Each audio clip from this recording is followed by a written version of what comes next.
All right. So we go. Okay, we're into the 80s. We were in the 80s. We talked a lot about the 90s early on. Right. And I think the one amazing thing for me is that you've been, again, when you got to your dancing. When it comes to your dancing, Right. Again, b-boy for those who know or don't know, break dancing was big in the 80s. Everyone knows. Died out. There was always, like any other thing, there's always those few stragglers that still do it. Right. There was always people around that still did it. Right. You know. And then towards the early 90s, even while we were still housing and freestyling, they started coming back. Yep. And the little group was called Sock Rockers. I don't know where that came from. I can explain all that shit. Huh? I can explain all that. Quickly explain Yeah, what I will. I mean, okay, the Sock Rockers were just kids used to come and dance in their socks. As far as I remember. That's why they were called Sock Rockers. Just like with anything else, things are gonna get bad. It's like, and Okay. where are they now, kind of thing. It's like they're not around. You know what I'm saying? No, and it was just that like what, a couple years or whatever it was Right. that they were doing that. Right. But I couldn't get it because I was like, how are you getting any footing? I didn't get it. And it wasn't for anybody me. that how can I say this?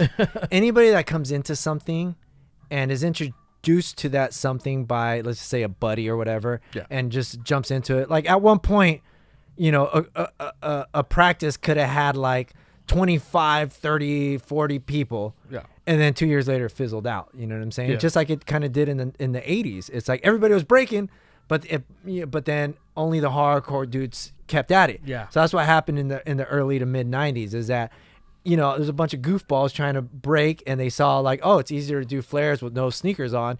I thought it looked goofy. That's just an opinion. I wasn't really liking that. Like I said, when I would show up, I'd get invited to practices.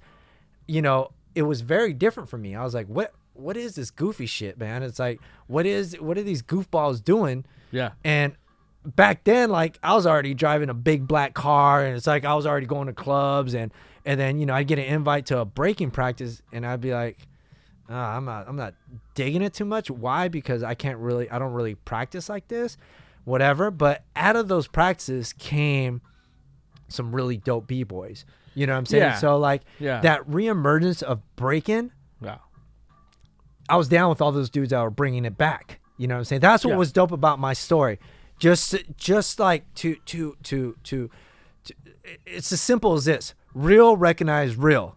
So it's like, whether I was getting down with the dopest freestyle dancers of the late 80s, early 90s, or whether I was getting down with the b-boys, the breakers that were in essence bringing breaking back. Yeah. I was right there with them, and they accepted, like, yo, Dino might dance different, but he's fucking legit. You know what I'm saying? Well, again, you've been around the scene so long, Right. You've been around the especially the top echelon of dancers. Exactly. So as far as freestyle dancing, of course, I was dancing around with some dope cats, but then for me, the highest was Scheme Team. I got to dance with them, whatever.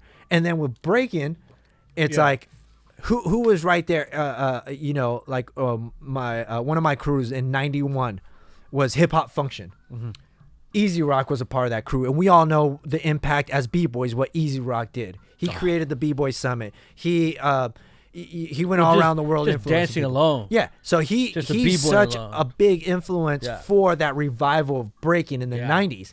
But he's so dope. It's like in what he does.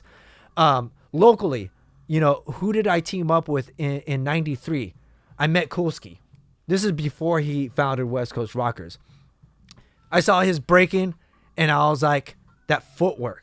I was like, you that's not a sock rocker. You know what I'm saying? Like, that's some footwork I haven't seen since like '84. Like, or that he had a certain flavor, even though he was like a cholo or whatever back when I met him. It's like, but even then, that's still some street shit. You know what I'm saying? Yeah. And well, then you're right there. Okay, so all this time you're dancing, and which a lot of us did, and we danced, but at the same time, some of us, got into certain things. Right. You never jumped in gangs or any of that stuff, huh? During the 80s and 90s, I mean, I could sit here and talk about, okay, my cousins are in jail for, I have two cousins in jail, or one of them in jail for murder. My cousins from White Fence, one of the oldest gangs in LA. Yeah. people I knew all around me got murdered. I was just thinking about the other day. I was thinking about this one time in high school. This one Crip tapped me on my left shoulder. I turned left, and he sucker punches me in my nose. So never again did I turn left again when somebody taps me. You know what I'm saying? A couple months later, murdered. That dude got murdered. So we all go through. If you're from any kind of hood, yourself, you never. No, but this is the thing: right? is that growing up in these hoods, you were surrounded by drug dealers. And I'm not saying like the ghetto of, let's just say, a Bronx or whatever. On the West Coast, it's like, certain cities that had their little like sketchy neighborhoods, right? So if you grew up in a sketchy neighborhood, maybe you knew a girl in another neighborhood or maybe some of your friends lived in another neighborhood, or you're experiencing things. So part of that became the blueprint of who I was. So let's just say the first person that funded our music projects was funding us with drug money, or like one of these psychos I used to hang out with, you know what I'm saying, that grew up with me, was like quick to like, get in fights where it'd be like one person would look at him wrong, and it wouldn't be like fuck you, no, it's just like what, blip, and it's like he'd start fighting, and I'm sitting back like, oh shoot, you're observing all this. So even if you're not doing it, it becomes part of your experience. Maybe some of that was translated into the dancing, where it's like I had this aggression, I had this experience, I had things that were part of my blueprint, hanging out with gangsters, or was just like straight up just like some bad people. I've had friends confess murders to me. I've had pretty much everything you hear and read about as far as bad stuff happening, we've experienced it, and that was part of our hip hop too. You know what I'm saying? Your right hand man could have been doing some crazy stuff. Yeah. You know what I'm saying? Yeah. One of my crew members' brothers, he murdered some dude. I'm not gonna go too much into the detail. They made it came out in the newspaper, everything. Everybody was calling me like, yo, I know. You know what I'm saying? So, you're going through this journey, and that's a big differentiator as far as like why I dance the way I do, and why so many things were unfamiliar to me, because you can't come out of experience like that and then show up to Irvine at a gym and expect to see the same hip hop or the same street experience. You're gonna see a bunch of kids whose biggest problem is, oh my God, I don't know what I'm gonna major in. It's like, no, man, I came out of some real shit, but I didn't become it. You know what I'm saying? I've seen some real shit and dodged a lot of stuff. But a lot of those gangster types and a lot of those knuckleheads and a lot of those crazy fucks were the ones that were kind of like, yo, like, hey man, this guy right here, you got to see him dance. You know what I'm saying? Or like, yo, leave him alone, man. Leave him alone. It's like, because I was just a skinny little dude. You know what I'm saying? I just like dancing and girls. That's what I was into. Dancing, girls, graffiti, hip hop, whatever. Yeah. But then, some of the dudes we're hanging out with were gangster. They're straight gangsters and shit.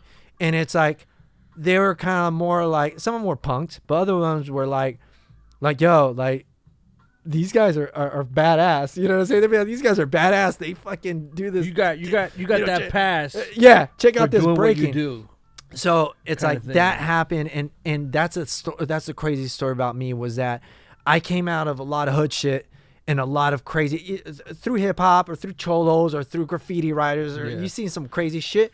But then my story also is that certain points in my life, I was hanging out with company owners, millionaires. I'd get invited to these freaking magazine parties, going into me having my sponsorships with big companies, product sponsors, being behind the scenes at Red Bull or something, going to the Oakley headquarters because they want me to wear their glasses, and then you think back, you're like, I'm that same fucking kid that was like at one point in a backyard party where there were, when drive-bys were like a fad back in the late 80s and shit.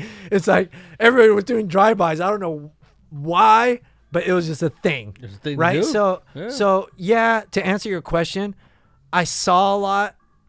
I was near a lot of that. I lived through decades of it, but I never became it. Yeah. My focus was the dance. My focus was the art. And even though I showed up into a lot of dangerous situations, I was always just like, okay, I just want to dance. If I'm showing up to a backyard party, you know, a couple dudes might not like me, but I'm just going to bust and I'll probably walk away with somebody's girl. No, I'm kidding. And I was just like, you know, that's just my focus. I just love to dance. But yeah. But that's what I mean. You got that. You're one of the kids that got a pass, right, from the hoods, from just doing what you do, with being yourself. Everything from those passes to VIP passes. Yeah. Had it all. Now, and again, like I was saying, like for those that don't know, like when the breaking came back, you had sock rockers. We went through that phase. And the breaking was coming back little by little. People were getting back to it and then learning. But through the 90s, the breakers were actually learning the history of breaking, which came from the 70s New York. Right. You know, but again, my thing is even through all that, you were still doing what you were doing. Right. Again, I'm sure there was plenty of spots we were at the same spot. I didn't know you at the time. Right. You know, maybe we've had to cross paths. Who knows how many times? Right. Unity's Hip Hop Shop. Right. Dances, whatever, Palace, or what's the other one used to be in L.A., like an Ice House or something, right? Or it was something like that. Yeah, a bunch of different spots. Yeah, it was a bunch of different, but there wasn't that many, but there was a few. Right. You know, but again, through all these years, right. And as far as like the 90s had, the hip hop scene was, the 90s was the underground. That's when the underground got big. Like, but to me, before that, if you were underground, it just mean that you weren't selling at the Music Plus yet. You know what I mean? Right. You had a 12-inch out there that wasn't, you know, back when, before rap had its own section. Right. You know, Sam Goody's and Tower and Music Plus and Warehouse, and, you know, they didn't have a rap section. Right. Totally remember that. Right. So going on, and then you had the 90s, the big boom of the underground. Right. 12-inch era, open mic section. That's what a lot of hip hoppers remember from the mid 90s, early 90s to the later 90s was the underground open mics.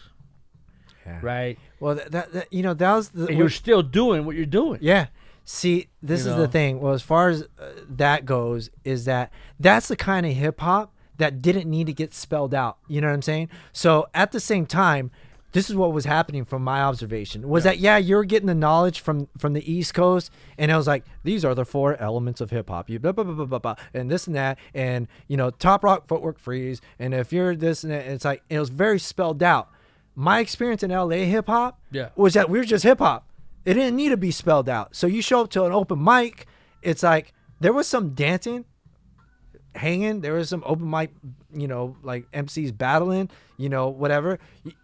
You know, it was just so not needing to be explained. You just did it. You just did it. Lived it. So what happens is that when you start kind of systematizing, hopefully that's a word. It is now. Things to somebody that someone like me that was just naturally it. Yeah, knowledge is great, and yeah, I did learn some stuff because along the same time, Easy Rock went to Rocksteady Crew. Coolski went to Rocksteady Crew. They were both in my crews before they went to Rocksteady Crew. So they did. People like that recognize my b-boy element naturally. I never put b-boy in front of my name. People were calling me a b-boy, and that's dope. That's like, yo, you're a b-boy to us. You might call yourself a freestyle dancer, but you're a b-boy, and I think that's dope. Cool. You know what I'm saying? But that came naturally. I never called you a b-boy. Good. You were just a freestyler to me. Yeah, because you knew the lineage. You understood the lineage. You were a freestyle. But yeah, and you were responsible for bringing in that golden era freestyle dance music into b-boy jams. You and Abel. You guys were bringing that sound, and it was always weird to me when I would see people kind of like top rocking to that. I'm like, yo, we weren't dancing to that like that in 91, so don't clown me. It's like in 1990, 91, 92, when this music was coming out, this is what was going on in hip hop. This is what was going on in hip hop dance. It wasn't that thing that formula you're using.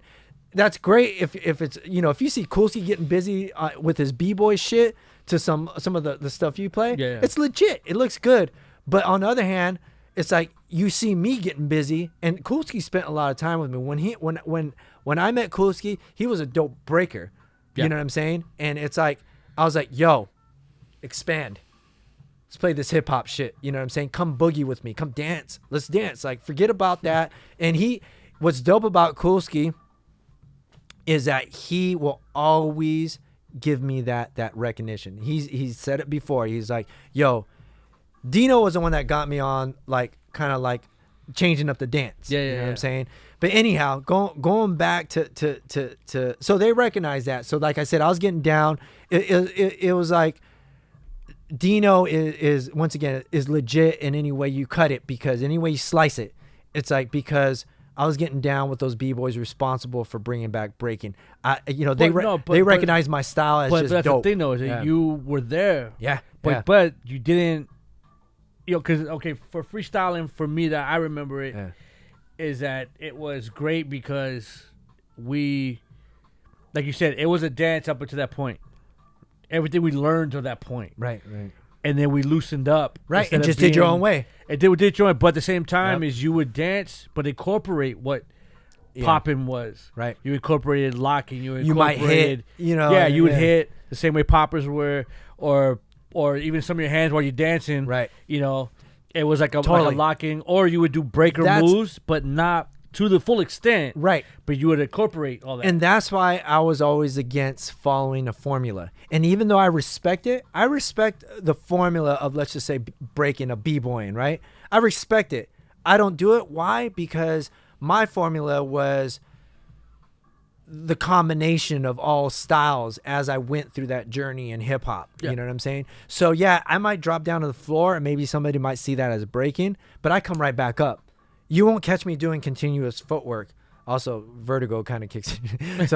But you won't catch me doing that, or you won't catch me doing certain classic b-boy things. There might be an element of b-boy in what I do. That's what I mean. But this was the big argument in the early 90s, was that as freestyle dancers, they were looking at breaking like, why are you guys doing this? It's played out. Breakers were like, this is the original form of hip hop dance. This was the first hip hop dance. The dance of hip hop. My perspective was, both of you guys are right. Let's see who's dope. You know what I'm saying? And that's it. So it's like, with freestyle dancers, oh man, that was the true essence of a translation of the music that was going on at that time. Well, that was that era. Yeah, that was that era. And but that style for me remained because it was the truest to my dancing, because I didn't want to follow the formula. But that's just me, you know what I'm saying? Well, now it's funny is that over the past few years, people started recognizing things that I had been saying for so many years. One of those things, like the sock rockers, what you call the sock rockers, it was like, yo, man, they're not even really fucking feeling the music. They're not dancing and shit. So then people started, click. We have to feel the music. Okay, that happened. And then it was like, yo, you got to freestyle. It wasn't just until a few years ago that like breakers started using that term freestyle. Oh, he freestyled that set, because it seemed like most of the time they were going in with a pre-calculated, like, I just put myself in the eye, pre-calculated move. You know what I'm saying? That's what you put together your sets. Yeah. So like even us, I mean, it's like you had your calculated sets. You were, especially like in battles. Mm-hmm. If you went to go battle someone, no, I call those signature moves or signature moves. Yeah, but the set wasn't pre-calculated. But there's still you knew they're gonna do. You might do this to that. Right. But now let me ask you this though. I hope you condense this, because I am yapping. No, that's good. And only because it's you. It's like, this is too much shop talk right now. This is great, though. It's good. All right. Don't worry. We'll you know what? I might put this whole thing out, though. This has to go out. Good. Yeah, but I will condense it for sure. Yeah. Now being you have your b-boy experience. Right. So let me just get this. Okay, so b-boying is the first dance of hip-hop. In a sense, the first dance of hip hop.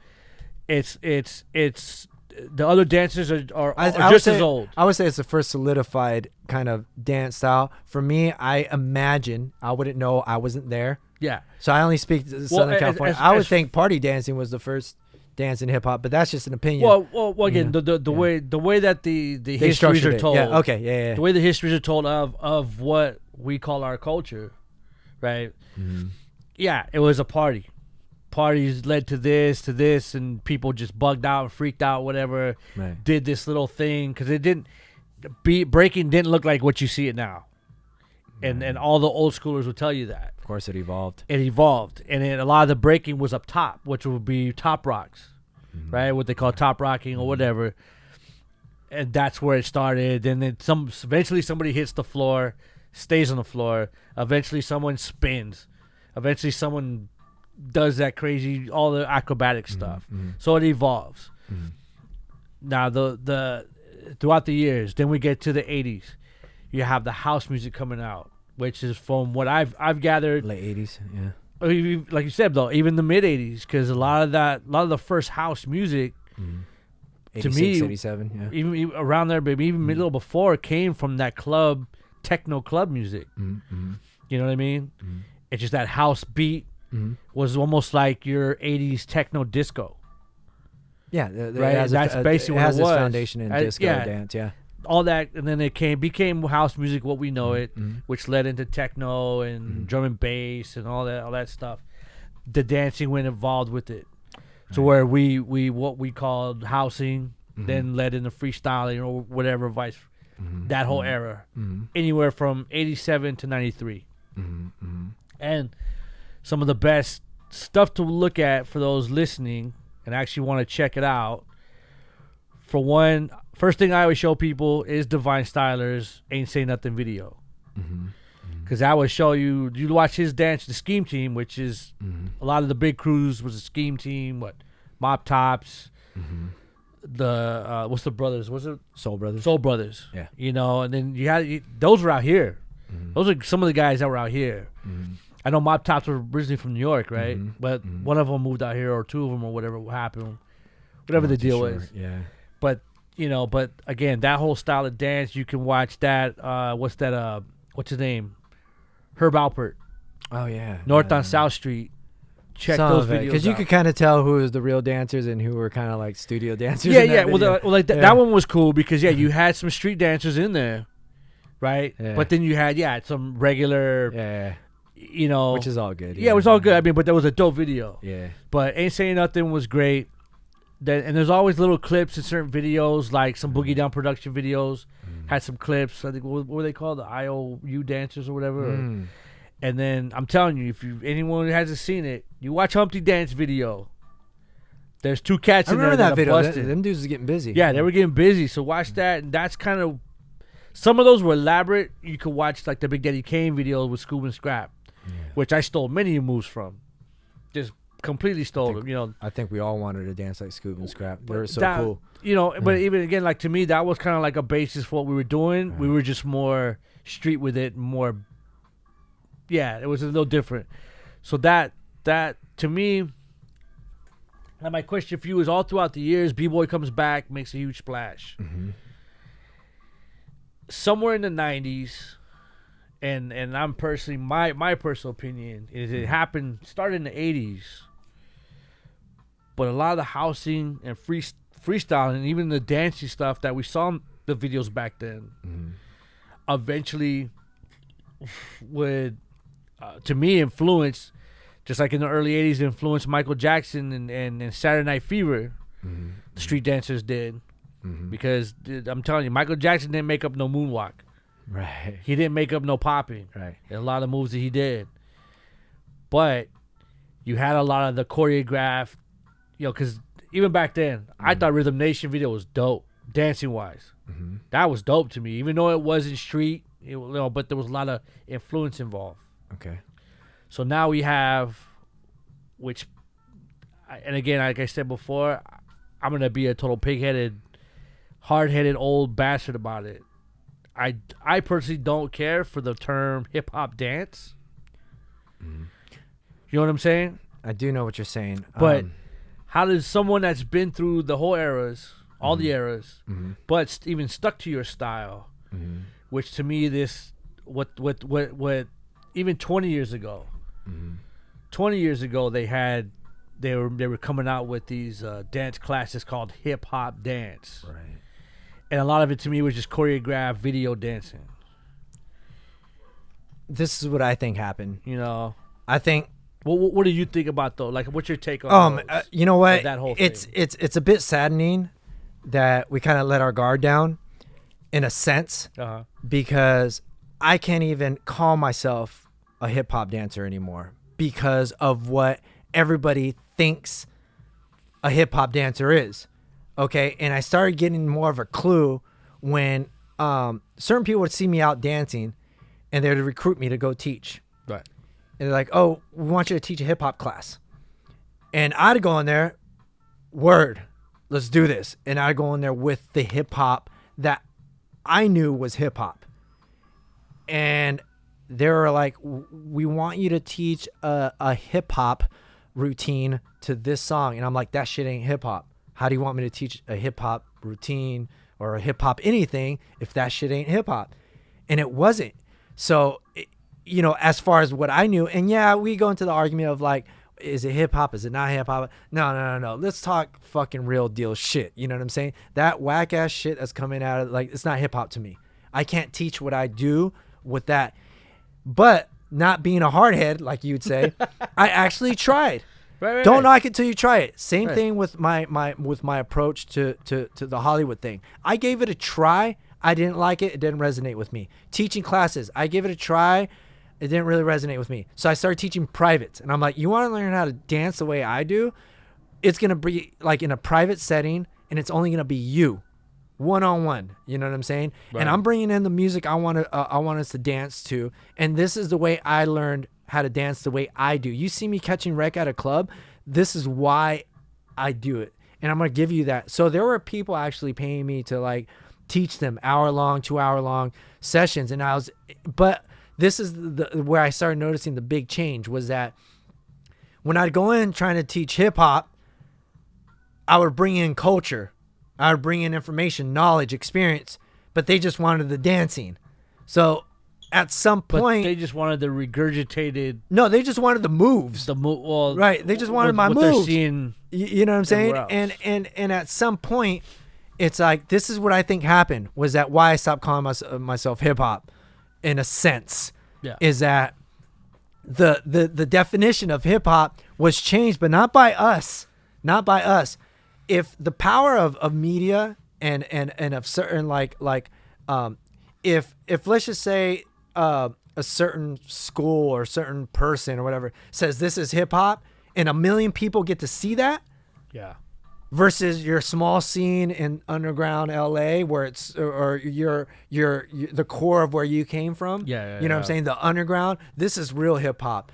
But then somebody that has a reach of like 10 million people says this is hip hop, that's what the world is going to say is hip hop. So, and the same thing happened with music. I'm like, when I see these silly freaking graphics of like of MCs, top 10 MCs of all time. You can only pick 3. And I'm like, who the fuck is on this list? Why the fuck isn't KRS-One on there? Why isn't like Chuck D on there? You know, I'm like, wait a minute. So the top 10 greatest of all times were the ones that got most media exposure? Or the ones that fit the best on a t-shirt? They were the greatest of all time? I'm like, yo, get the fuck out of here. Because a lot of those MCs, have them show up to the Good Life, you know what I'm saying? Or have them show up to Project Blow. They get smacked in a minute, you know what I'm saying? That's how I felt about dancing. Yo, give me your best hip-hop choreographer. Put on some hip-hop and watch me serve his ass right now. You know what I'm saying? So I got tired of doing all that, and I was like, you know what? Let it be what it became. Sad. But I'm going to keep representing the real shit. You know what I'm saying? I'm going to keep representing that hip-hop that I know. And like I told you, at times I kind of like did it for kids, and I'd be like, okay, I'll do this. I understand. Let me tone it down a bit. It got to a point where I was like, no more compromising, no more of this. I'm like, yo, this is my hip hop. And if only one person wants it versus having a packed class of like 100 people, I don't care. I stopped caring. So I'm like, I'm gonna keep representing the real shit. You know what I'm saying? But you see it good. I mean, I would say, do you see it as that's what the masses need? They need that frosted cupcake They do. Whatever. So there's a purpose for everything. So like even on that point right there, I would ask you, as a dancer, period. Mm-hmm. You know, and again, it's been the questions and the arguments of late in the dance b-boy community. What do you feel? Because I feel like this is kind of what that's leading up to is how do you feel about, and especially breaking, being in the Olympics? This is what I say about breaking now, and I could do this really quick. Okay. Okay. I described this to a few people. I said, skill level is high. Like, oh my goodness. Like these b-boys right now are on some whole other level as far as skill. Yeah. The spirit of hip hop, this low. I personally feel. I've gone to the b-boy jams. I've gone to it's like, yo, some of them, yeah, you know, you can feel that spirit. But for me, that went through this 4-decade thing, you know what I'm saying, in hip hop, in the beginning of breaking and all through the journey of freestyle dance and real hip hop shit. Yeah. It's like, I'm in there, I'm in the environment, and I'm like, the skill level is high. Like, woo, like these dudes are on like their skills. These dudes are like athlete, right. Olympian athletes. Right. Now. So that's great. Yeah. And I'm a big fan of that. But the spirit of hip hop for me was like low. Personally, I didn't feel it there. You know what I'm saying? And or I'm sorry, the few. And I would probably have to go out a little more again, you know what I'm saying, to kind of get a sense of it. Because for a while, this is when I stopped paying attention to that. For me, it's entertaining. It's like I actually enjoy watching. If I wasn't judging, I'd go and watch some of the b-boy battles because they're hard. You know what I'm saying? Yeah. But some of the at a certain point, when I felt that some of these routines were starting to look like a cheerleading competition, I stopped paying attention. Because I was like, are we battling, dancing, hip hop here? Or are we going into like this cheerleading, elaborate, so perfect kind of thing? Because some of the best dancers I know that really move me, that really get me to feeling the breaking, they're not all that perfect. They're not all precise. Yeah, you know, execution is important, but it's like, man, the spirit is there. You know what I'm saying? And I don't really feel that. Although, you know, like I told you, even in some of the freestyle dancers, the open styles dancers and all that, you know, the dancing is good. They're on beat. You know, the skill level is good. You know, they're amazing dancers, but they're not moving me. They're not touching me. Like when I'd be in a dance circle, you know what I'm saying? I would be moved by that dude that was just killing it. You know, you want to go out there and kill it, you know, and that might happen. That's what I mean, though. Is that's what I'm saying. Like how do you feel about dancing like at the Olympics?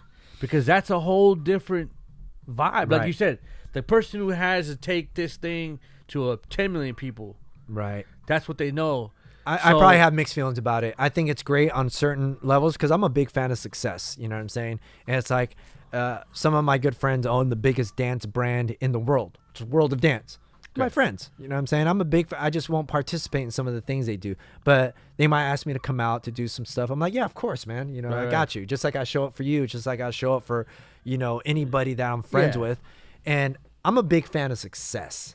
I am. But the way I handle those things as far as my opinions, I'm like, I just won't participate. So if it does, you know, I got introduced into the Olympics, I think it's great as far as like a career move for certain breakers or b-boys. And I'm hoping, I don't know, I haven't looked into it, that there's some legitimacy behind all of it. You know what I'm saying? Some legitimacy, something that makes it real breaking, real. But at the same time, b-boy, you know, because of that platform, I have no idea. See, that's where I'm like, no. But I'm saying, but throughout the histories, though, it's already shown that through those platforms, you're not gonna get the real essence of it. The essence of it. The real essence of it. And I don't think it'll ever be there. And I think it's great, like I said, for those that are having a good time with it and they're making a career out of it and they're traveling. All that, there's all these great pluses for something like that. But is my heart in it? Probably not so much. My heart is in some like grimy little club where I'm seeing some, you know, some breakers just go at it and battle spontaneously, and that gets me hype. You know what I'm saying? The other stuff is just kind of like almost mere entertainment. You know what I'm saying? Yeah. See, like that, like I've been asked the question: Do I feel that belongs in those platforms? I personally would have to say probably not. The movement and its the dynamic, amazing, superhuman stuff the B-boys are doing right now. Yeah, but what's gonna happen? Look what happened a couple years back with the dude that was doing air flares, and all of a sudden they gave the Haminator, they gave him the credit. It's like, no, that was like a B-boy move. That came out of the B-boying. It's B-boying was breaking was the fastest evolving dance style as far as skill level that I've ever witnessed, and I'm so glad that I was a part of it, because early on, before it became such a big thing, who was the ones that were judging the small battles locally? You know what I'm saying? It was us. You know what I'm saying? It was the people that had 15 plus years experience, because there was no one else around. Right. You know what I'm saying? These kids, see, I'd go into a jam that I'm judging, and I'm 35 back then, and these kids were barely getting into breaking. They're like 19, 20, 21. You know what I'm saying? Yeah. Now I don't get, I got called to judge some All Styles thing that in December, and I didn't do it just for whatever reasons, but every once in a while I'll say yes. Like if I go, like if Iceman, if he hits me up to, or if he asks me to judge something at Homeland, no questions asked. I'm there. Right. I'm there. The last thing I judged was the Homeland Jam and a kids breaking battle. And for me, it's like my heart is more in those things. I guess you could say kind of like the street level. You know what I'm saying? I appreciate it all, but it's like that's just what I like seeing. Now, like even there, you know what? Let's take a quick one. Yeah, we'll take a quick one. We'll be back with Dino a little bit more. Word. Well, hoop-de-doo and heidi-ho, everyone. I'm Steve Blue, your host of It's a Gas, the show where I play songs from the Great American Songbook period, every Wednesday evening from 8 to 10 p.m. and Sundays from 5 to 7 p.m. Please listen right here on KLBP.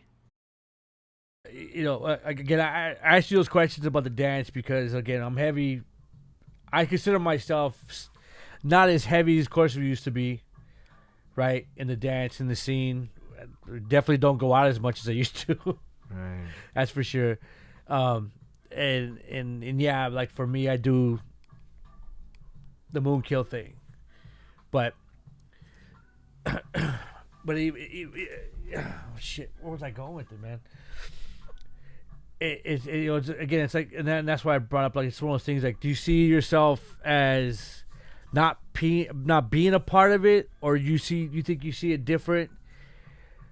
Because, as far as the dancing now? Well, but it's not even just the dancing, because and I bring this up to even like the other people that are like in the punk scene, or you know what I mean. Again, to me, the punk scene and the hip hop scene are they're mirrored of each other. To me, they're basically both almost as old as each other. Right. They're just as old. They basically come from New York. They're kind of born out of New York. The main part of it, whatever. A lot of it. But again, and they were always the underground, the underdog. Every punk and hip hop person knows you went through the 80s, you went through the 90s, and you didn't get crap for it until recently, right? Punk, and then think about it. Punk got its big break.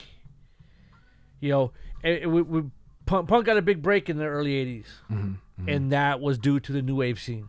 Okay. Right? Pretty much. Same thing with hip hop. Right. Hip hop broke out early with the breaking, and then everything else that came out, and then all of it faded out. Right. The 90s hit. Then what happened? MTV hits. All of a sudden, you have, whether you want to call them punk or not, you had the MTV kids come out.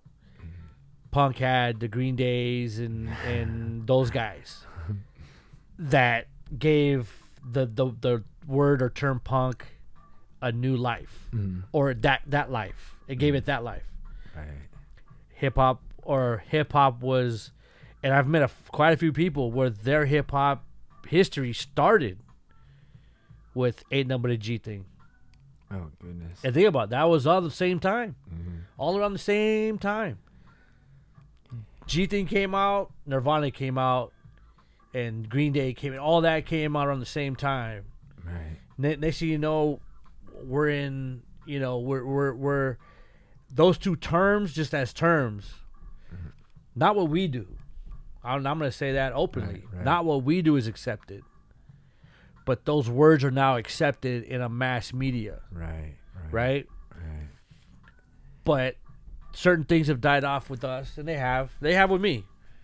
But you think that's you see this scene different, being that you were there early on, and everything to me, like sometimes I look at it like the early '90s were, the late '80s, early '90s were a blessing, and I hold that era, even to this day. I there's something special about that era. There's something special about that era, but at the same time, it was still growing. Yeah. It was still, hip hop was still evolving. So there was no, you know what I mean? Well, it goes back to those examples you gave. Okay. So for example, maybe around that was it that G thing or what song was that? The MTV era. That whole, let's say someone's hip hop was like Warren G or West Coast hip hop was Dre and Snoop. Well, I think it was just a matter of where my focus was like on the Alcoholics and Freestyle Fellowship. That's West Coast hip hop to me. Freestyle Fellowship, Dilated Peoples, So you got that group of people that were paying attention to, like, it's as simple as this. You have a real authentic, organic, home-cooked Mexican meal, Mexican food, right? Yeah. And then you have Taco Bell. Everybody knows Taco Bell, and everybody could get it all the time, and everybody could just drive up. That's how I see all that shit. Whereas not everybody knew about certain groups and the real essence of something authentic, something real. So they were just kind of like, eventually you get to know something good enough to know if it was authentic or fabricated, you know what I'm saying? Right. And that goes whether it's for the punk scene, and some of those groups did start off small bands playing, small band, whatever, did. Cool, whatever. But eventually it took another turn as a career move or whatever. Same thing might have happened in hip hop. A lot of the stuff I like was actually popular. Cool. I mean, it wasn't Snoop or anything, but it was, there was a couple, like Alcoholics at one point had like a good hit song. That was good. But at a certain point, I think this strange freaking hybrid of hip hop started coming in that didn't pay attention to hip hop as a whole, as a culture, hip hop as a whole. You know what I'm saying? And it just became the what people were calling the rap game, you know what I'm saying? And a lot of these MCs weren't really acknowledging everything else going on in hip hop, but you did have certain groups that were, and even if they weren't, if you had a Wu-Tang, you know what I'm saying, and they just I don't need to go into what Wu-Tang was, but it was some real shit, you know what I'm saying, and they were really hitting the masses, you know what I'm saying, but it felt hard, it felt authentic, it felt real. You could have that, and you could have both underground and overground and just be simply dope.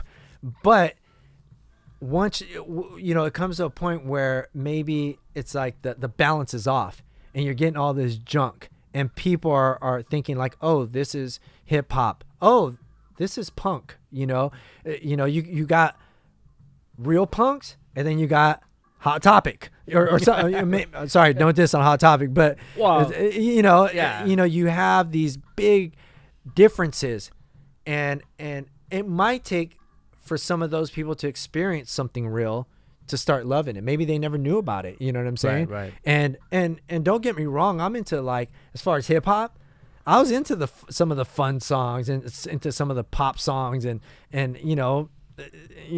back in whether it was the 80s or whatever, but it's not even a generational thing, man. I think that I started losing interest in hip hop just when I felt it just wasn't, the balance was off. The groups that were out there, so to say, weren't quality. There was no quality behind it. There was no substance behind it. And then you could say like, oh, that's just like old guy talk.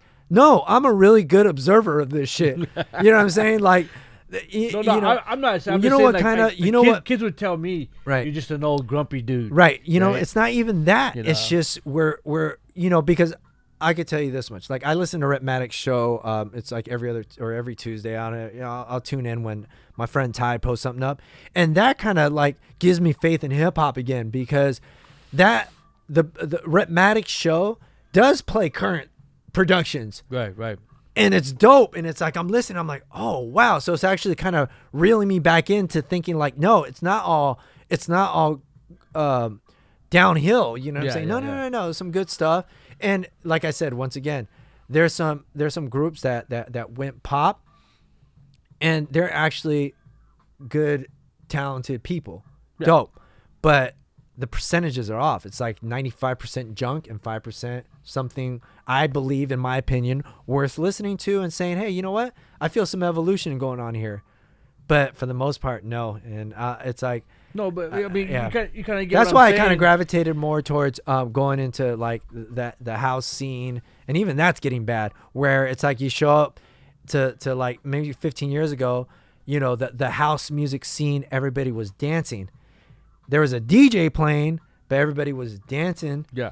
Now the house scene, it seems in some scenes, okay, because I hardly ever step out of Orange County anymore, but I noticed that all the focus is just on watching the DJ. And if you really dance and get busy, everyone's looking at you like, what's going on with him? You know, and it just like what happened with hip hop, I kind of feel in a weird way happened to house. It's like hip hop at its essence, at its core, was something you want to be a part of because it felt so real. You know what I'm saying? It was just something that was born out of our streets, for lack of a better term. House music, in a sense, born out of the clubs, born out of the underground. You know, it had a certain feel about it. Yeah. Simply said, I had to show up to a house club, but it had a certain feel. And then this thing called EDM came along, and it's like, and then everything got big. And when things get big, sometimes the reinterpretations of music get bad. Just like with punk, just like with hip hop, just like with anything. When it goes down. Well, when it goes so far from the source, it starts to kind of get a little whack. Yeah. So that's just basically it, and I'll kind of just end it with that on that. But note, but you get what I'm saying though. Like you don't think. I mean, part of me says, well, maybe you know what, we were there so early, right, in the scene, and we evolved with it. But that's what I mean. Like it didn't. Like there's some arguments you could say there was rock music, but how old is rock music? Right. So it's had to go through their reinventions of this, of that, of this, of that. Right. You know what I mean? I don't think we've done that yet in the hip hop scene because there wasn't no reinvention yet. The B-boys did it in the 90s, in the early 90s. They reinvented themselves. Mm-hmm. You know, but even as a culture, and then with the music and everything else, especially for us at that time, we were just evolving with it, so we didn't get a reinvention yet. Well, this is what I think happened. Breaking, it became so well defined now. B-boy has become so well defined, right? Because it wasn't, there wasn't any capitalism behind it. You know, we were just breaking, and for so many years there wasn't like breaking groups that could be monetized and marketed and all this. You could do that with music. Well, there was capitalism behind it in the 80s.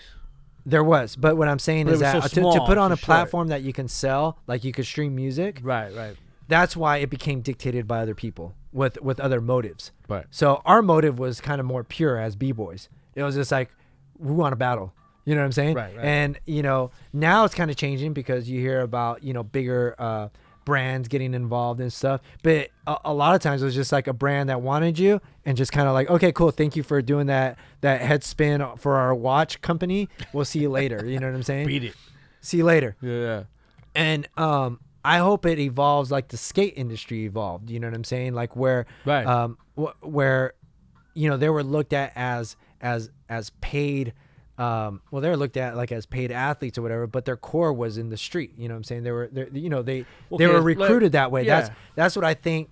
I would like to happen with b-boys, get some real b-boys, some real sponsorships by these companies, and they bring in the real essence. I kind of strayed away again, but I think what happened with hip hop, the music, it just became dictated by radio. That's what I believe. That's for just the masses, though. For the masses, but hip hop on a street level, it did evolve. It did change a bit, but it kind of devolved, if that's even a word, because of that masses mainstream radio influence. That's what I believe, because it went in reverse. You know what I'm saying? And now the radio was influenced in the streets versus the streets getting on the radio. Okay, right there, Dino. Give me 5 records in your hip hop history that the biggest 5 influence hip hop records. Oh my goodness! Come on, I wasn't ready for that one. There's just so many. I'm already thinking like Ultramagnetic, Critical Beatdown. Of course earlier, Looking for a Perfect Beat. Egyptian Lovers. My Beat Goes Boom. In a different era, Divine Stylers, Ain't Saying Nothing. Man, I want to say the first De La album was a big shift, but also 1987 with Public Enemies. Yo, the first show. Bum Rush the Show. Yeah, so those are a few, but there are so many. I see. That's why it would be like such a big list, but. Well, yeah, I'm saying, but like that, like for example, like that first one would have to be like, Malcolm McLaren's "Do You Like Scratching?" Egyptian Lover, man.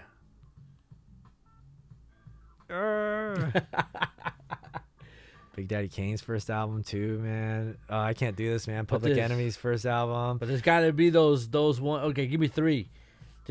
Period. Like, okay. So for me, I have to say Crash Crew, the first Crash Crew album with radio on it. Remember that Crash Crew's rocking on your radio. Okay. That for me, because that was the first thing I remember really practicing to or breaking to. Wow. Right. I have it on my wall. Wow. I bought the original album, mint condition. I framed it. It's on my wall. But that's what that means to me, right? So then, like, De La Soul's Dead, to me, which is still the best hip hop album ever made in my I love that. In album. my hard your heart of hearts. Yeah. In my pig-headed opinion, because that's one album that I could never put down, and I still play this day like it's brand new. Oh man, I would have to say stuff like that. I would have to say like that whole world famous "Do You Like Scratching?" in a different era. Damn, and I also want to mention Mantronics and all whatever. so let me go from very early. Right. Damn, and also Looking for a Perfect Beat, Renegades of Funk, all that, dude. Like 83. See, like again, so Renegades of Funk would be another one of mine because to me that's dude. the best rap song ever made. Oh, I love that joint. Okay. Period. So before the Rage I would say, stuff. yeah, I love Rage, but just to cut this interview, I'm gonna say like Malcolm McLaren's "Do You Like Scratching?" Somewhere. I would say it's a big shift for me was hearing Divine Stylers' Word Power.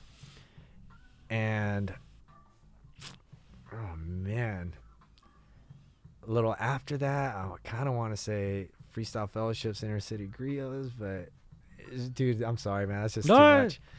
Anyhow. I mean, there's a lot out there. Yeah. But again, like I said, and I know it wouldn't. But definitely early on, Malcolm McLaren's, and then Egyptian Lovers. Well, like you said, that was one of the first ones you really went wow on. Or the Egyptian Lover one. Right, where I was putting that needle and I just kept repeating it. Right. And putting it back. So, yeah, I guess that was pretty monumental. Yeah. And then Divine Stylers Ain't Saying Nothing. I'm sorry, Word Power. Word Power, yeah. And into that one. Yeah, that was a big shift for me. Right. Listening to that. Okay, so, yeah, let's just go with that. Yeah. Right on. It gets everybody. It gets everybody. Yeah. That's why I ask it though, because it's a good thing. Think about it, man. Like your milestones in your life. What led you, like you said, the aha moments, man.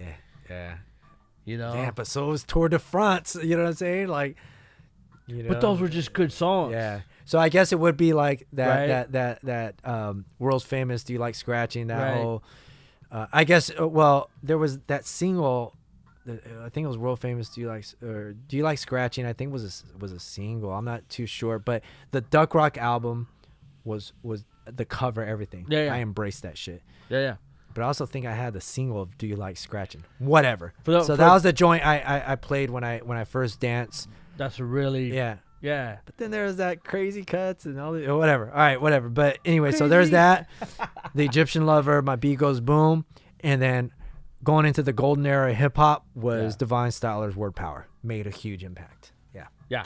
See. Okay. Or like, you know, again, it could have been, I don't know. You know, whatever. Yeah, no more, dude. I'm going with that. There. That was it. But for those who know, he's talking about the Duck Rock album. That is Malcolm McLaren. That is the Malcolm McLaren from the Clash thing. Oh, that's right. For those who don't know, that is the one we're talking about. The same one, if you remember, is the song.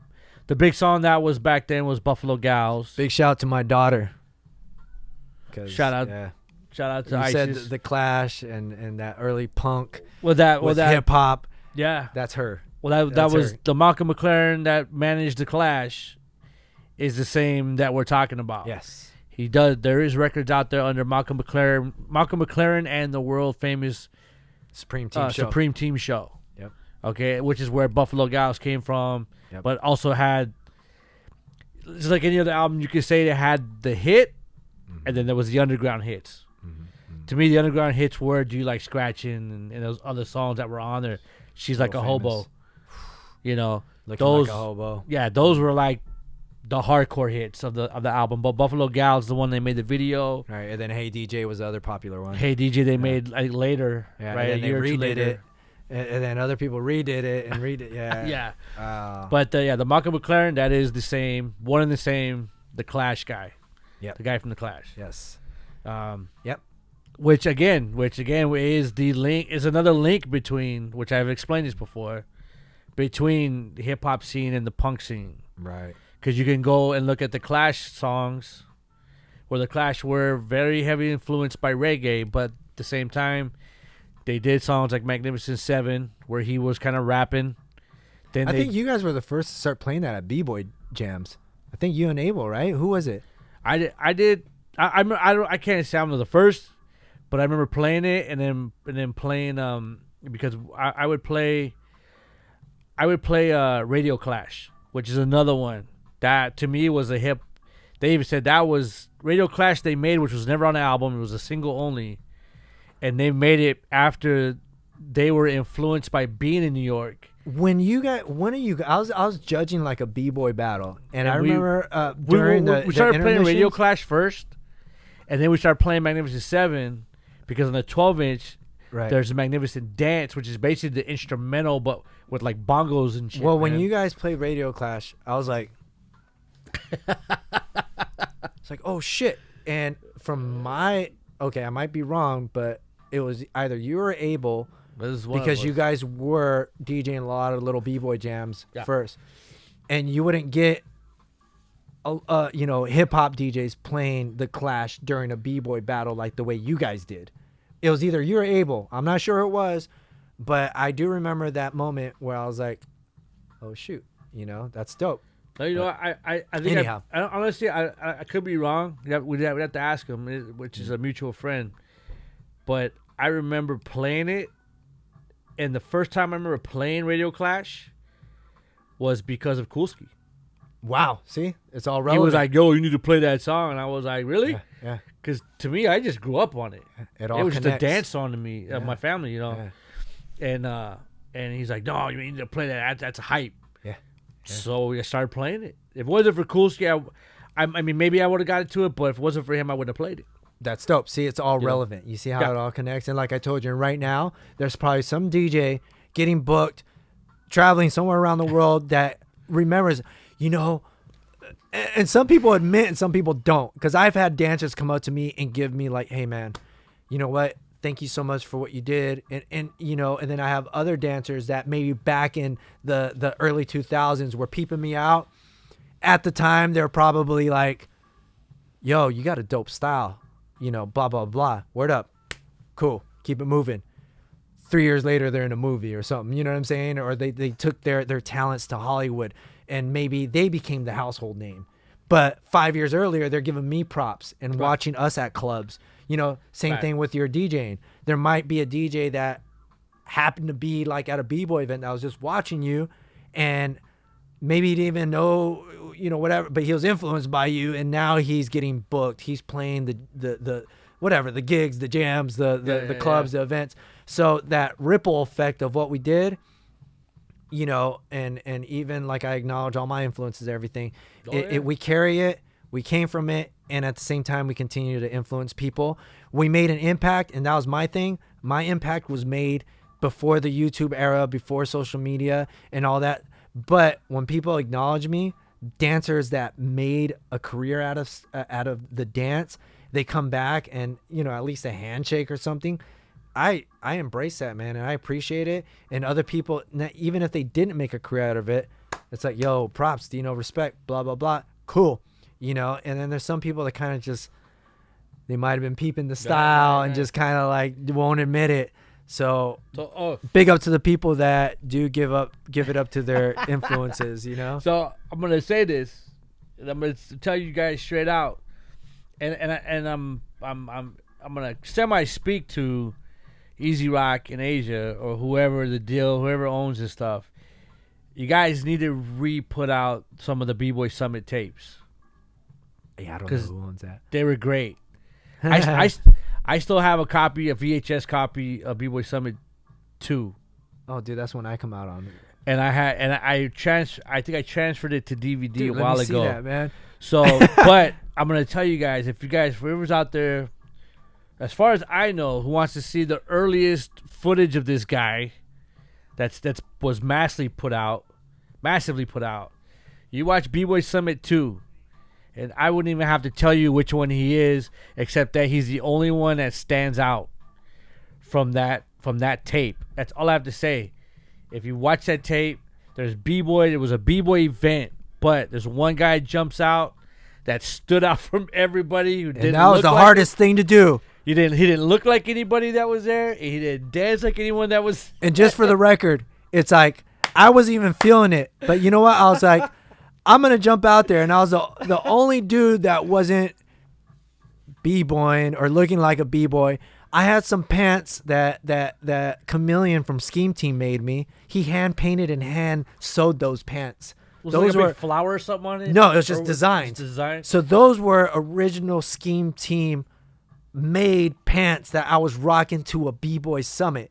A lot of you gotta understand, a lot of breakers don't understand that era because they weren't dancing through that era. So it's like I came in there like this is 1988, 89, 90, 91, 92, and you guys are all B-boys, which is great. You know what I'm saying? You guys are doing your thing. You guys are dope. But I'm going to go in there and start bugging the hell out. And they got it on footage. So I do want to see that. That's great. And I'll always go down. See, there'll be two opinions about it. This is what's great. It'll probably be somebody watching B-Boy Summit 2. What year was it? 94? This is like 95, I think. B-Boy Summit was 95. The first one was 95. It was 94, 95. Yeah. It was on the, so there's somebody probably out in the world saying, who is this dude that jumped out there doing that? And looks like that. And then why isn't he wearing Adidas stripes? Why isn't he wearing Pumas? And then there's somebody else that's like, why is he there? Like, that style. Wait. Who was the other brother that was there? He was dancing, freestyling, but that was Orko. The psychotic alien. Green jacket on. I think that was Orko, the psychotic alien, who's a dope MC. He was dope. There was a few freestyle dancers from San Diego that were showing up to B-Boy Summit when it was in San Diego. Yeah. And a couple LA dudes. But there was just a few of us. And I like that. It's like everybody was into like this. The only thing is that he looked the part. Yeah. You looked the part from 91. Yeah. That's great. Yeah, and I tell you, and again, being a total fan of you, Yeah. And I've been a fan of you ever since. That's great. I was a fan of you before I met you because of that tape. I just didn't know who you were. That's awesome, man. Me and my brother, I don't know how I got a hold of that tape. I got a hold of it somehow. It was like a year or two after it came out. Yeah. You picked up on the energy. That's all it was. Well, first we picked up on the style. But then the way you dance, like, wait a minute. That looks familiar. Yeah, he's not doing top rocks. He's not but the shit you were doing, and then, of course, us doing what we did, my brother Wes used to dance with Tribal Connection. Yeah, I knew those dudes. Okay, you know those guys. Yeah. That's who he was in Tribal Connection for a while. Wow. You know, was it Tracy? Cornell? And Tracy. Yeah. Cornell and Tracy. They went to Bonner Park High School. Okay. I did a talent show with them. Yeah. So he was part of Tribal Connection for a while. They were dope. We sat and watched this tape, watching the B-boys, yeah, this and that, you know. Yeah. You jump out. That was our favorite part of the whole tape. That's great, dude. He liked because he was, even his style, he had a house, but he was a big dude, so he couldn't do, you know, he was 6 foot, 250, right? So he couldn't do the, you know, jumping around. Yeah. So he did a lot of like foot shifting. He did a lot of like boogalooing kind of stuff, but a lot of popping he added because he grew up a popper too. But as soon as we saw that, we were like, oh my God. And we just kept rewinding it. That's great. Look at this guy. And then, but it was like, look at his style. And then, oh my God, look at his outfit. This guy does not belong. Who the hell is this guy? Who is this dude? Oh, and that whole time, I remember the first time, I think it was at Coos, when we were talking and you were like, that was me. I was like, oh, that's wow. Crazy. Yeah, that was dope. Man. That was dope because it was like meeting someone that you've idolized for so long, for the last like 5 years. I'm like, man, I've been watching you for 5 years, even though it was this little clip. Yeah. Because I think you were on there just that once. Yeah. Or you might have one more set, but it was that one main. It was that one. Just that one main set. Yeah, it was that one, and that was kind of forced. I was like, jump out there, you know, and I'm gonna do my thing. And I was representing that era of dance. I was representing that freestyle because that's what I was. And it was like, all respect to the B-boys, I was there for a reason. You know, I was there for the graffiti. I was there for the break-in. I was there for you know, to see certain people. That's great. But in the end, and that's what it eventually became for me. It's like, yeah, I was a part of this. I was a part of that. But in the end, it was always just Dino. That's why my little Instagram is like at Dino the original. I'm not talking about I'm original. I'm saying like this is the blueprint. This is the original one. This is Dino. Because in the end, you just end up representing yourself. You know what I'm saying? Yeah. And that's what I was doing. That brave move of jumping out there with him, you know. And I remember when Chameleon from the Scheme Team made those pants for me. I was like, it was at my kitchen table, and he's going off and freestyling those designs. And to me, that meant the world to me because just like that, like I used to look at Chameleon and be like, this dude's so sick. And then to eventually, you know, get down and you know, spend a couple, be able to dance with him the few times we did and all that stuff. It meant the world to me, but I carried that part of that dance spirit in everything I did. And like I said, it was just a collection of all my little influences. And but that's really dope. I want to see that actually. Oh, you better bust out with it. If anyone sees that video, or I don't know if it's online or anything, it is towards the beginning of the video, because they start that whole video starts off with the UFO sound, B-Boy Summit. Wow, and they go into a mixtape. Someone's mixtape, and then it's like one shot of the circle, and the B-boys are coming in and out, and again I'm telling you, D, we watched it so much. It's during, if you could get to it, it's during the part where they're playing James Brown's "Pass the Peas," and he comes out in that during that song. That's how much we've watched it. And I still remember. I was also on Easy Rock's Overflow video. That one went around the world too. But those are just a few times. I mean, the only dancing I ever did in a actual music video was for the Breakestra. And it's like, oh yeah, you know, very limited. So it's like, for check me, out that should be totally online. Yeah, get your soul together. Just a small clip. Yeah. But this is, and I'll end it with this. For me, street credibility and credibility from what I thought was more important. That's what meant something to me. Street credibility. This whole time, that I was putting in work when I eventually earned that title of like, you know, where I felt established, like boom. It wasn't credits in music videos. It wasn't credits and none of that. And that's great because every time one of my friends that went Hollywood did something, I was right there celebrating with them. Why? Because they were bringing me with them. They were like, yo, like, you know, I got this part. I'm like, word up, man. Good for you. Right. And but for me, it was just all about street cred. It was just all street credibility. It was just like, this is where my heart was at. You know what I'm saying? Yeah.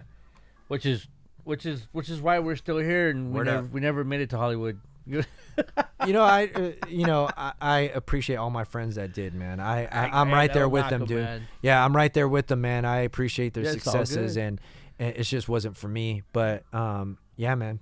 No, it's all good. B-Boy Summit 2. B-Boy Summit 2. If you got a copy, get a good laugh. Word up. No, it was great, man. Again, you know, but again, we're ending it right now. Word. But you're still dancing. Yeah. Right. Yeah. You still go out and dance. You're still doing. I mean, you know, which is still dope. Is it because you're still dancing, even at your age? Yeah. This is what I tell people is that, you know, I stayed constant from 1983 till now dancing, right? That's a lot of years. Okay. Right. So within that time frame, the motives were different at different phases in my life. You know what I'm saying? Right. Of course, early on, I'm not gonna lie. The first thing that got me was people, you know, like around me, just like appreciating what I do, and of course, there was girls involved. Girls were always a big thing when you're little. It's like, oh, you know, you're the little dancer dude. So the motive was just to kind of like, you know, move and break. And, you know, make people happy, you know, and then you start moving into like around like 86. I'm sorry. Unless you're like me, and all I wanted to be was Coco in breaking. Right? Yeah, Coco's dope. But I mean, I still see him. When I saw that as a kid, people he could do it. After that movie, what's funny is that people used to confuse me for him. Be like, "Are you that little kid?" Yeah, because I was little. Yeah. I'm like, no, that's some other guy. Yeah, some other cat. Funny. Big Coco, this Popper, that was one of my other big, I guess you could say, moments was when I would see him locally in Buena Park. Big Coco was, remember Gerardo Rico Suave? Yeah. That was one of his dancers. Yeah, one of his dancers, yeah. Okay, locally, he like I would see him. He used to work at Kenny's Shoe Store in Buena Park Mall. I don't mean to like share too much information, but they would be practicing in the mirror.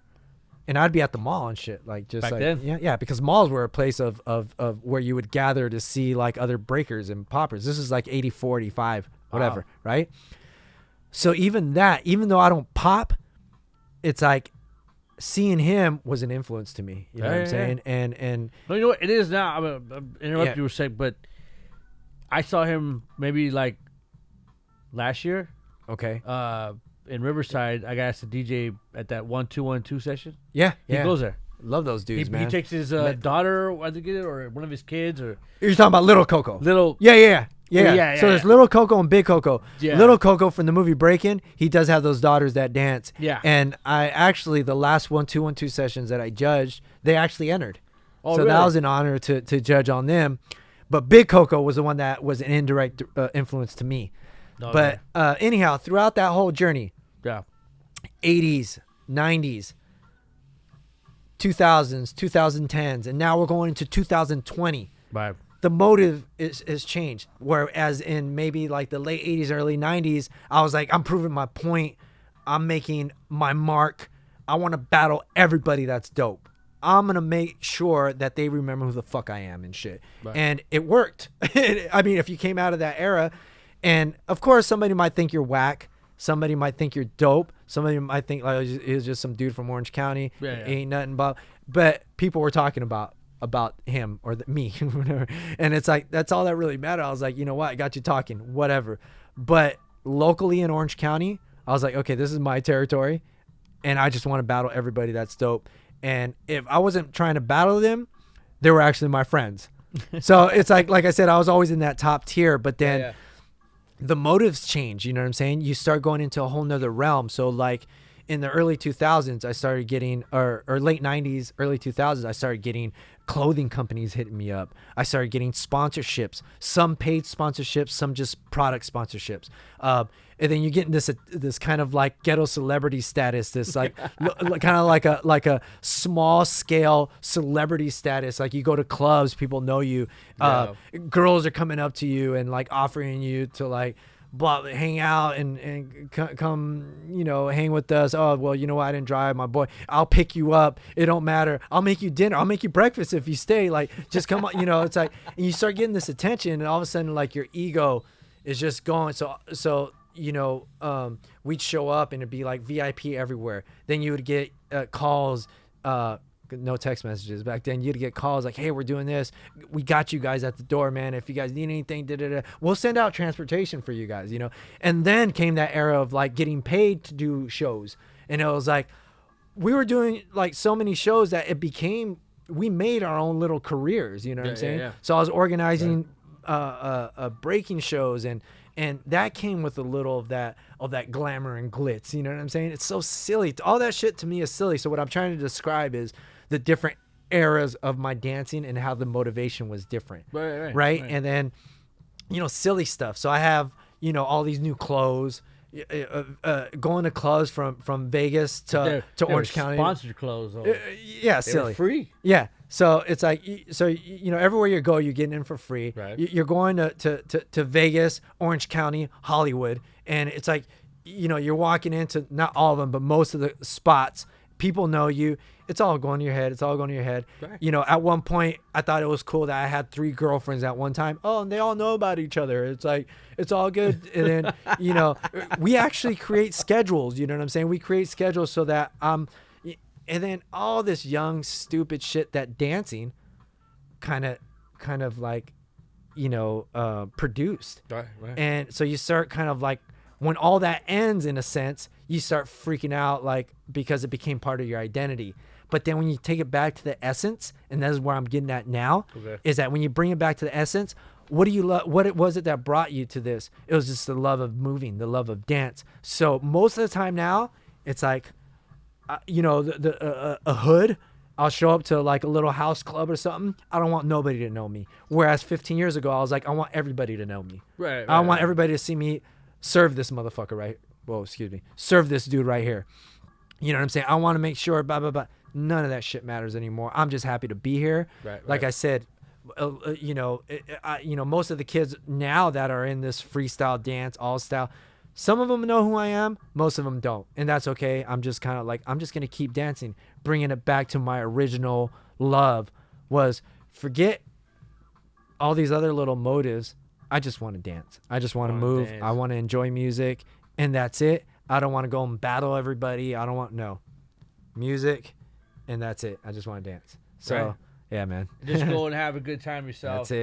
That's it. Which is what we were talking about off the air before we started this, you know, and that's coming to terms with what you're seeing, or whatever it is you're into now, or what the scene we were in then.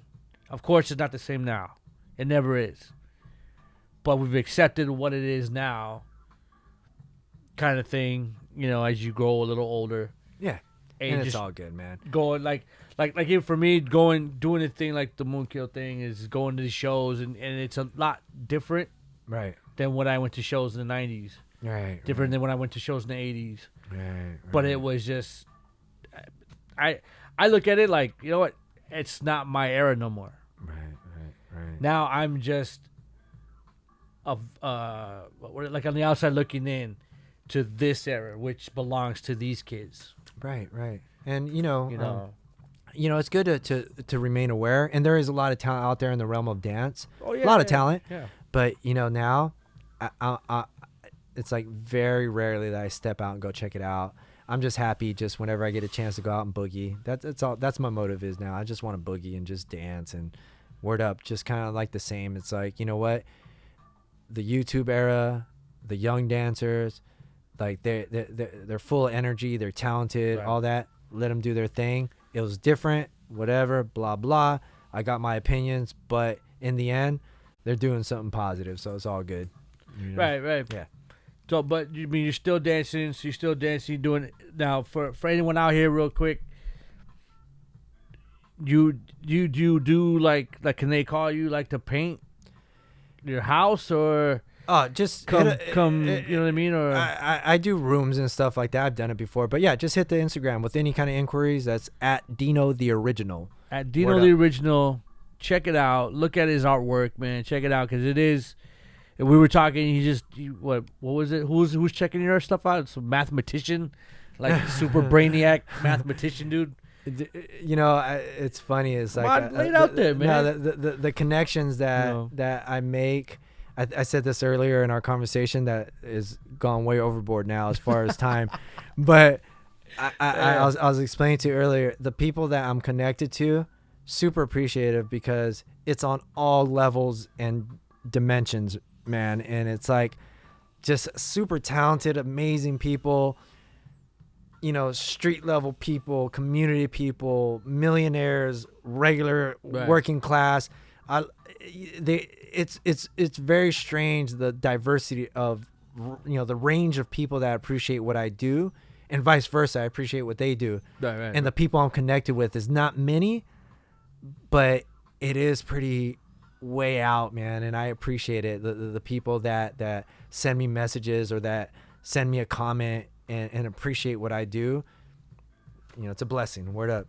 Yeah. Well, like I said, if anyone out there that wishes to again, this guy, I'm sure, you know, if you just want him to come and dance, you know, you still teaching? Maybe only privates or occasionally. Private? If you see any of his stuff, you want him, you know, learn that style, which is, you know, a classic. You know, I hate to date it like that, but it's a classic style. It's a golden era freestyle, Southern California. Freestyle dance of hip hop, of the hip hop scene. Yeah. You know, again, from the 87 to 93 era. And it's not New Jack, because I don't even know what the fuck that means as far as dance styles go. I represent motherfucking West Coast freestyle dance, late 80s, early 90s. I represent everything that's real hip hop. See right there. That was the era that dance came from. Well, that was big in that era. But again, you want to deal with this guy. I mean, he can teach you how to dance. You want this guy. You have like canvases for sale or anything? Oh, absolutely. Once again, all inquiries at Dino the Original. Dino the Original. Check his artwork. Check it out. Again, if you're in this area, hit him up. Word. Ask him, man. He's a nice guy. I've known him for 20 plus years now.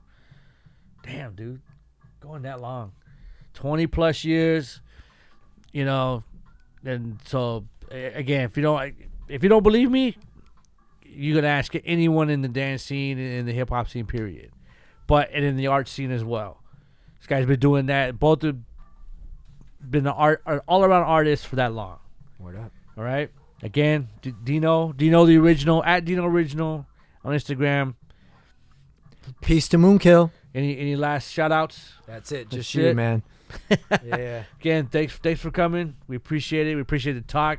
This has been the best long interview I've ever had. That was a long one. It was fun though. For those that stuck it out and listened to the whole thing, mad respect to you guys. Big shout to IC and MoonKILL Radio. Right. Peace. All right. Again, MoonKILL, we're out. Catch the next one. Ooh, that was crazy. Well, I gotta stand up for a minute, man. Yeah. Oh.